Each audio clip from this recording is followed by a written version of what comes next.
Hello, everyone. This is Callie Beard of KarmicTools.com, and this is your weekly forecast for July 30th to August 5th of 2023. So our quote for the week says, "Look for what's strong in you rather than what's wrong with you." All right, deep breath. I chose the bamboo because it's infinitely strong, flexible, and breathable. We want to be breathing. Have you ever noticed how much we hold our breath through life in this world?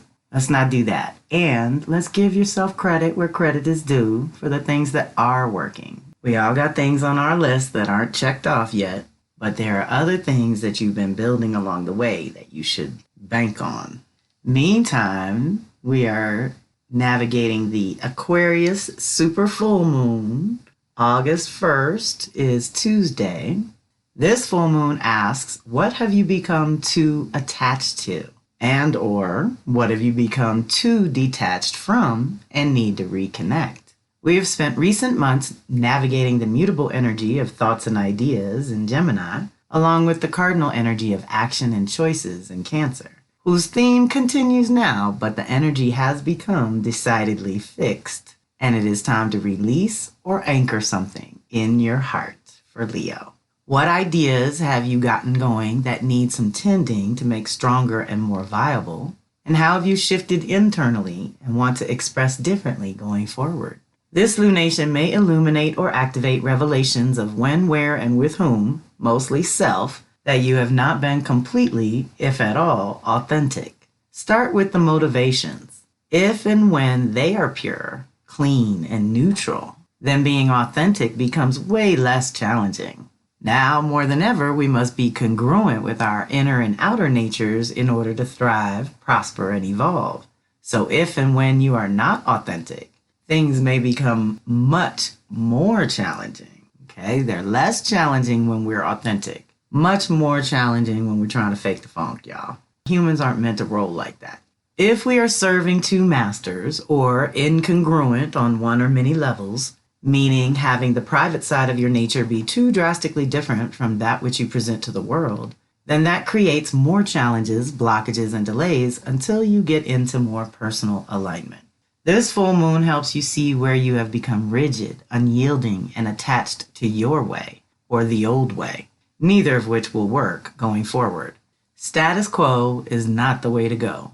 Any Aquarius moon wants you to tap into your own unique genius and offer your contribution in a new or different way. If you're following trends or other people, you will be misled. It is time to evaluate your own social circles, both virtual and in reality. What kind of people do you call friend? Do you have more acquaintances than true friends? Is that the way you like it? We are in a time when we are upgrading our individual self-expression on deep levels, and anything that feels inauthentic is getting released with this full moon. We grow and evolve, and the things and people that we are attracted to or repelled by changes over time. Let's not be stagnant, but use every full moon to do some personal clearing so that we can lighten up and shine. Use this full moon to release any inauthenticity, lack of self-love, or rigid attachment of any kind. It's also good to tap into your body's wisdom when things are decidedly mental around you. This is the lunation to align your head and heart. So if you felt disconnected lately, take a time out to reconnect. Final note is that this is one of 3 super full moons in Capricorn, Aquarius, and Pisces.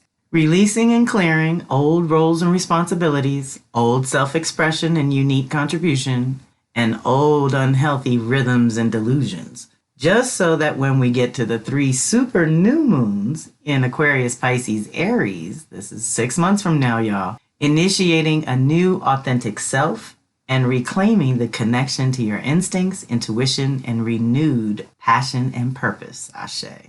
We are clearing the old to make space for the new, and we are going within to dream up what that might entail or require. There are a number of energies and cycles supporting a time of intentional solitude for review, reflection, and renewal this summer. Take full advantage by scheduling yourself some downtime to process and integrate your life as it is unfolding in the present moment. Also, some of you have picked up on my Lunar Tools Support and Guidance. It's a PDF that I've been kicking out monthly for all the classes I do as bonus material, but you all get to take advantage of these perks as well. So check that out. It's got lots of the good things to help guide you through the Leo Aquarius lunation, which of course is directly affecting your Taurus Scorpio as well. And the idea is to clear anything that's not going to allow your Leo light to shine. Okay, the Aquarius full moon, super full moon, is preceding the Leo new moon. So we do this clearing here and we can plant some wonderful new seeds on the presentation and self-expression and the love and light and truth that you want to shine. This is the time of year every year that we do renewal. So to that end, I will send you all back to those goddess videos on my YouTube channel. They are so fun. I have Hathor, Lilith, Oshun, Artemis, and Hecate.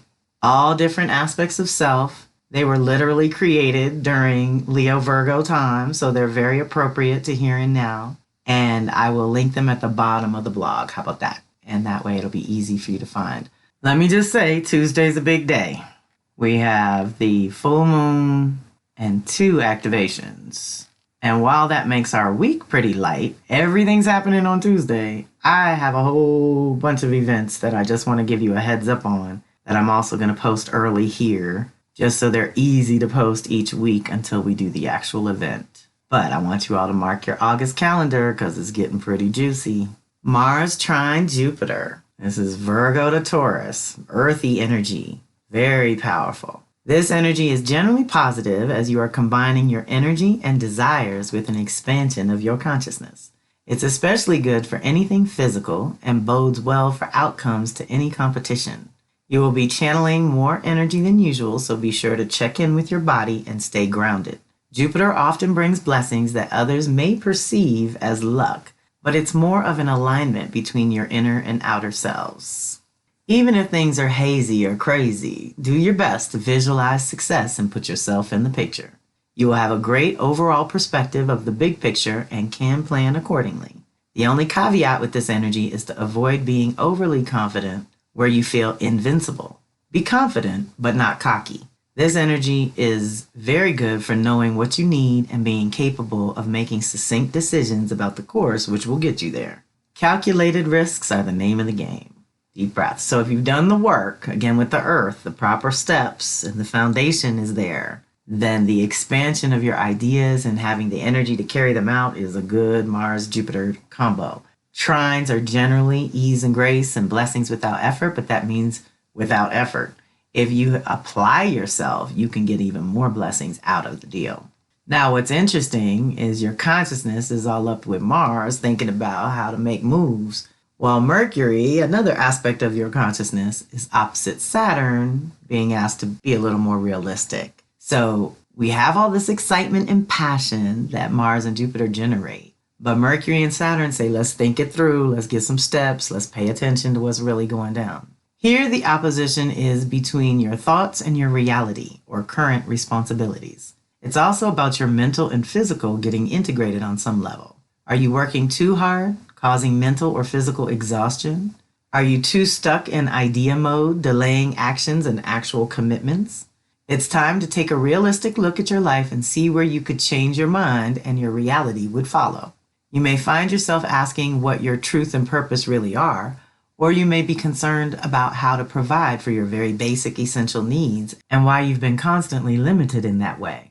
Everything can seem bleak and depressing, but really it is just the universe's way of getting your attention and helping you to focus on what really matters. You're being pushed to think of new ways to function on a practical level. You may feel like leaving a mate or partner at this time, but it's not really the best time to actually act on this impulse. Yeah, let's double down on that one, y'all. With Venus retrograde, no making up or breaking up. Everything is turned inward so that you can reflect on your own values and choices and the things that you really want with your love and money. Once she comes out of that in October, November, then you can start putting pieces together on how to move forward. Wait until this energy passes and give yourself some time to clear that negative thinking, which is actually coloring your judgment at this time. If you feel this way in another week or two, then you can begin to plan releasing this person or situation in the healthiest, most compassionate possible way so as not to create more karma that you will have to deal with later. What this energy is good for is giving you the ability to see what is wrong and connect to a positive, realistic way of creating change for the better. If you are still unsure about what direction to take, this energy supports consulting a person that you respect, usually someone older and more experienced, for guidance and support. Deep breath. So, of course, I'm available. Had lots of solar returns this month, and we're getting the Venus cycle underway, so there's been lots of that too. Now, that's all Tuesday. Wednesday the 2nd is Dolphin. Soul Sisters Monthly Circle gathers once a month to go over the energies of the animal guiding us to help us reconnect with our instincts and intuition. And this is something that over the summer I've been opening up to the public for the live event. But if you want the tools and replay, we're asking for a $25 donation. So join us on Wednesday, August 2nd, 8 p.m. Eastern, 5 p.m. Pacific for Dolphin. I know I got a bunch of dolphin lovers out there. Bunch of yamayas, bunch of water babies, mermaids. Where are my mermaids? Now, here's where I've just decided, since we had such a light week, 3 activations on one day, let's just add a little heads up for all these events. So on August 7th, which is a Monday, I'm doing the Leo Gate of Power fire ceremony, which is a community event and open to everyone. We'll be in my backyard again. I will try one more time to get this visual of the fire pit right. We still didn't do it right last time, y'all, because Zoom records the speaker. So it still recorded me the whole time instead of, even though I had the camera on the fire pit. It was so crazy, but so deliciously fun that I hope you all will join me again. Basically, at the fire ceremony, we go over the energetic support for the season, 6 weeks of energetic support. We talk a little bit about the animal, which would be dolphin, and we pull cards for whoever's there. So being there live is well worth it.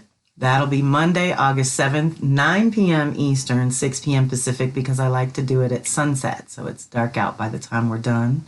And it puts us together when the veils are very thin and open and easy for us to commune with our invisible team of ancestors, Orisha, angels, and animal spirit guides. So join us that Monday for a live fire. Now, August 9th is tentative. Rhythms and verses I've been doing with Nasa Bawa every other Wednesday. When we started this a couple months ago, it was an experiment to see if you were interested in these kind of divinations and going deeper, and it was bonus material for her students in her Orisha Academy.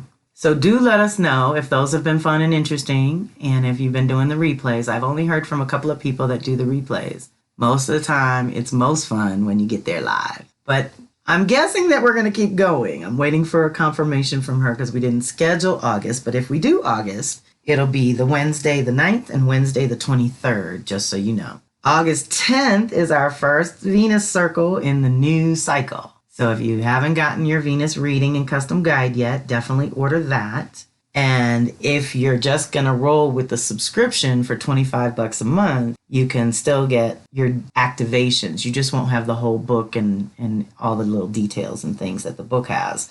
But for $25 a month, subscribers get their activations and the call. So that call will be 8 p.m. Eastern, 5 p.m. Pacific on Thursday, the 10th of August. Then we have the monthly money pouring ritual with Yeye Luisa Tish on the new moon this month at 7 p.m. Eastern, 4 p.m. Pacific. You have to join her Patreon for $5 in order to join us with the money pouring. And I gotta say, we've been doing it every month and life is changing. It is so powerful to be consistent with your ritual work because Western culture, patriarchy, colonizers are all going to make you think you have to work from the cradle to the grave and run your body and your mind into the ground, and that's bullshit. You call on your invisible team. You work through the multi-dimensions. We are not one-dimensional creatures. We have other ways of getting things done with energy, intention, consciousness, awareness. Self-awareness is huge. Situational awareness is huge. But life gives you more of what you focus on. So we've been focusing on land and prosperity and generational wealth and health as our wealth and peace of mind as our wealth. We've been going in a different direction with it. And it's a game changer, y'all. That would be Wednesday the 16th, 7 p.m. Eastern, 4 p.m. Pacific. Then Thursday the 17th is my monthly community event, which is a free event, although a suggested donation of $22 is kind of what we ask for across the board for the Gate of Power, for any of the free calls. That's kind of the suggested if you feel up to it. But we're doing Chiron and Aries, which is a very big deal, especially with the North Node, which is our life path and direction, moving into Aries. So we've got more power around our healing, education, and soul work on our independence for sure, but our identity and purpose in particular. So that'll be Thursday the 17th, 8 p.m. Eastern, 5 p.m. Pacific. Meantime, at the bottom of this blog has all the Venus links for you to get your reading and custom guide or join the circle. You need to read the article so that you can catch up with what the cycle's all about and check out the replay where I introduce the cycle. That's a good replay to go through. NASA's Indigenous Spirituality School link is always in here. We'll keep this in here until she launches in September. What I mentioned earlier about all the goddess videos being totally apropos for here and now, so I've gone ahead and linked them again at the bottom. Feel free to share those with other people. I'm bugging out because, as you all know as my people, I only get about 100 views on my videos, and Hathor is exceeding 3,700. She's almost up to 3,800. I've never had thousands of views on anything I do, y'all. So obviously she's pretty popular. Hathor and Lilith are kind of my favorites. Oshun, I found a bunch of ways I could improve that one, and Artemis was my first one, so I definitely found ways I could have improved that one. And Hecate is definitely my third favorite. So the Hecate, Hathor, and Lilith are the best, but the others are good. And I'm also going to leave in here, I think I'm going to put it under Dolphin so that you can also see the introduction to Soul Sisters Circle. It's only 20 minutes. You need to check that out if you haven't seen it before. Okay, y'all. Easy week on activations, but lots of energy moving. Okay, this Gate of Power is serious. It's all this Leo and Aries, this fire energy. We got to talk about it so that you all manage it and direct it properly and not burn out. Now, another heads up is Mercury retrograde in Virgo is coming. So let's talk about that. I kind of need to hear from you all about if you would like specific tools for that, because I don't know what happened, but I want to say, and maybe it was, I don't know. I want to say 2020 and 2021, my Mercury downloads went really well. And in 22 and 23, not so much. So it's up there. But what I do with Mercury retrograde, y'all, that's been really juicy when people work it, is we have 3 meditations, activations, and divinations to guide you through. The reason we have 3 is we have pre-shadow guidance, the actual retrograde guidance, and post-shadow guidance, along with divinations and meditations to go with it. So it's a lot of work for me to do, but I'll be honest with y'all, I got 6 planets in Virgo, so I'm doing it with or without you. So let me know if you're interested. If you have strong Virgo, Pisces, and Gemini, Sag, then this Mercury retrograde through Virgo is going to affect you directly. So those tools might be useful. So just shoot me an email. Don't outright buy it until you shoot me an email first. It's $50 and you get all the tools, and we'll do a call. We're going to do a call in December anyway for the new year of Mercury retrogrades. But if people sign up for this, I'll definitely do a call just for the Mercury retrograde in Virgo. All right, y'all. Have a wonderful week. Reach out if you need to. This is Kelly Beard of Karmic Tools signing off.